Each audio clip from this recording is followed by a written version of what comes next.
Hello, I'm doing a movie review, and I'm joined by my friend John. Hey, everybody.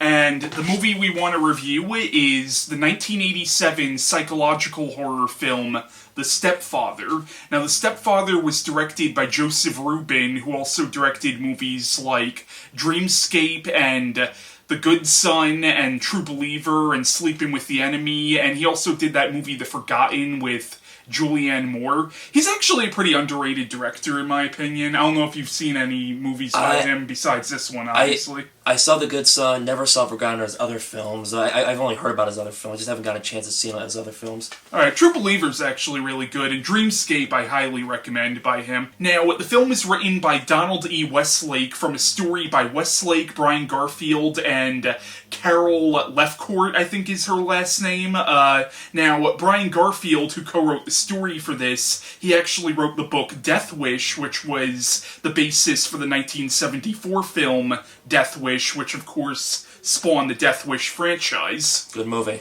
Yeah, I've actually never seen Death Wish. It's really good, I highly recommend it. Alright. Kind of like a Taxi Driver feel, but different though. Okay. Now, the movie is very loosely based on real-life mass murderer John List, who in 1971 murdered his entire family and then changed his identity, and he was actually still at large when the movie came out, and he wasn't actually captured until 1989. It was actually an episode of America's Most Wanted that helped him get captured. Yeah. So, what do you think of The Stepfather? I think it's a pretty decent film. It's, not the best, but it was alright.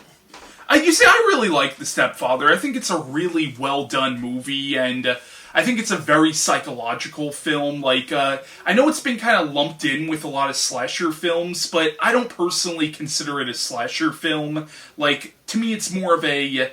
Like, it is a horror film, but it's also very much a psychological thriller, and I know Joseph Ruben, he talked about how he loves horror films, but he absolutely hates slasher films, so he was not interested in making a slasher film when he made this movie. I feel like it suffered the same fate that Candyman suffered, because Candyman, the first Candyman I don't count as a slasher film at all, but kind of got lumped in with slasher films. On the documentary that's on the DVD here, they hired him to make the movie and he almost dropped out because he was afraid that it was just going to end up being some cheesy B-movie, but the producers were like, no, we're going to give you free reign to do what you want. Alright. Yeah.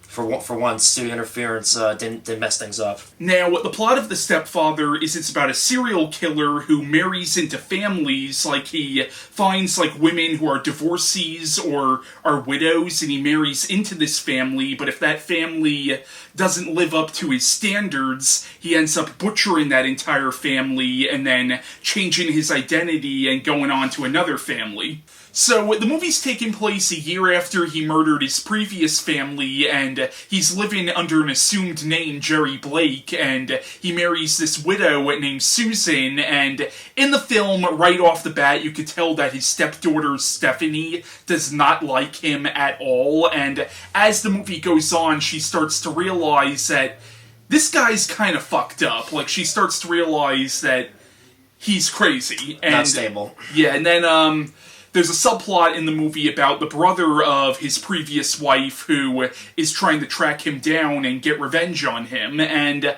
that's the basic plotline of The Stepfather. Now, in the film, Terry O'Quinn, who a lot of people might know as John Locke from Lost, he plays the character of Jerry Blake, not the character's real name, that's only an assumed name he goes under in the film. You never actually find out what the character's real name actually is, but Terry O'Quinn is amazing in this movie. Like, he is so freaking chilling as this character.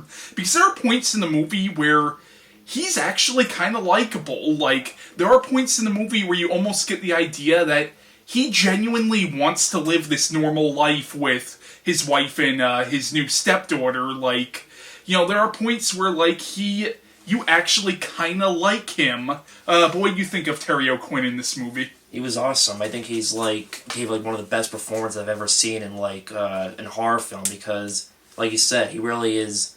He's like really convincing as a regular father, but deep down he's just a really crazy nuthead. Yeah, you get a sense in the movie that he wants to live a normal life, but whenever a family doesn't live up to his ridiculous standards for a family, that's when he kills them, because there is some subtle satire in the movie, I think, with his character, where you almost get a sense that he got his whole idea of the perfect American family from television, but that family doesn't exist, and he can't deal with that reality. He can't deal with the reality that no family is perfect, so he lashes out. Yeah. It just shows how, like, there really is no such thing as, like, perfect families in life, regardless of what, like, the image we see on television. So that means we have to kill them. But, like, in the movie, the character of Jerry Blake, like, he does have this, like, he really does seem to almost symbolize the perfect American dad, or at least that's the image that he wants to put out.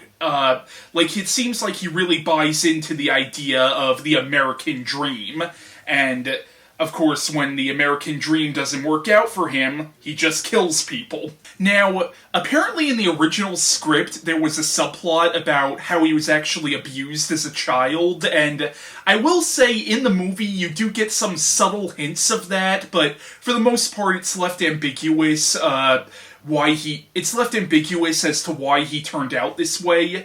I'm not sure how I feel about them removing that from the original script. I think it's probably a smart idea to leave it more ambiguous, but what do you think?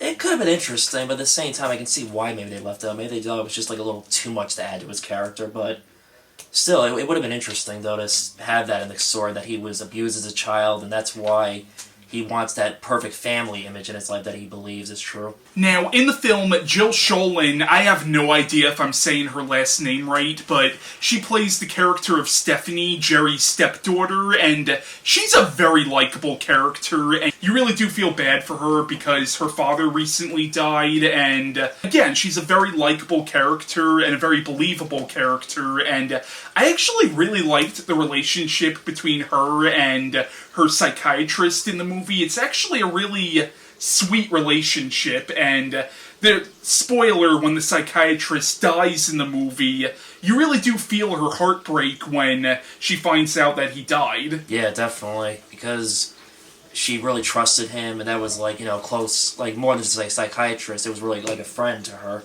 Yeah, what did you think of her in this movie? Loved her character. It really, really felt for her, really sympathetic, and you can see why, because after when her father died, she was depressed and upset because it's hard to see her mother with another person. What do you think of Shelley Hack in the movie as Susan, Stephanie's mother? She was good, but there's really not much I have to say about her other than the fact that she was just, the mother. She's not as complex of a character as Stephanie or Jerry is.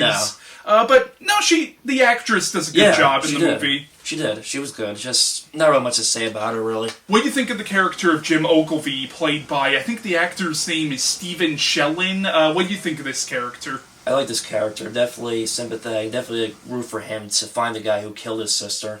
Yeah, I really liked this character as well. I kind of wish he was in the movie a little bit more. No spoilers, but I kind of wish what ends up happening to him didn't happen to him, because honestly, throughout the whole film, I really am rooting for this guy to just blow Jerry's head off. Right. It's a shame that his role in the movie was really more of a subplot than anything else. Yeah, what happened in the end, I was like, whoa, didn't see that coming. But yeah, The Stepfather is a very well-made psychological horror film. Joseph Ruben's directing in this movie is excellent, and I actually really liked the music in this movie as well. And also, it's very well acted. We already talked about some of the acting in the film.